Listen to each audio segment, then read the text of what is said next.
Seth. Thank you, Jake. Mr. Leader, and also for members, have you started discussions with Republicans about potential alternate bill? I know some Republicans, including Chairman Rogers just told me, and others who are kind of swing votes have said they might be offering different border and Ukraine bills. Are any of you having conversations with Republicans about what that could look like? There's certainly ongoing conversations that are taking place member to member, but we yield to Jason and Abigail, who were just in Ukraine, and others if they want to step in. Yeah, I would just reiterate what the speaker said, that there are a lot of Republican votes for this effort. A lot of folks I'm talking to all the time that just want the opportunity for a vote because they know and they see the things that we've been talking about here. This is good for our economy, it's good for our national security, it's good for our alliances, and it's necessary to push back on totalitarianism and dictatorship around the world. And they don't want to raise children in a world where Russia takes Ukraine and sweeps through Europe either. So we just want the opportunity for the vote.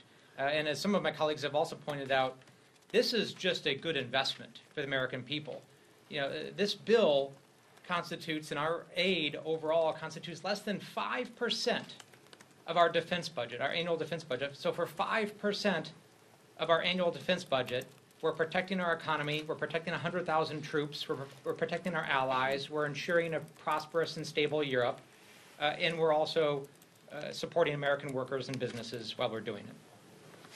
Just to speak to the second part, because I have had conversations with colleagues, the reality is that the United States Senate, a bipartisan group, worked 4 months to come up with a compromise that then, at the behest of the former president, the speaker made clear that he was going to tank and bring down.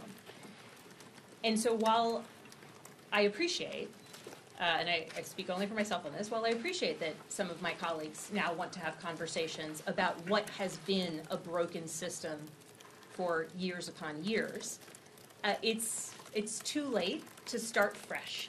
The reality is that our Ukrainian allies on the battlefield need us to pass the supplemental. Again, we need to pass it for our own national security interests. But if we are going to see the defeat of Vladimir Putin by the Ukrainian army, that support cannot wait another 4 or 5 months to then again potentially see, via social media pronouncements, the former president proclaim that he wants the House to take down such an effort. The United States Senate passed this bill with 70 votes. We have to bring this bill up. We have to do it immediately. And as Leader Jeffrey said, if we took this vote today, the vast majority of members of Congress would vote for it.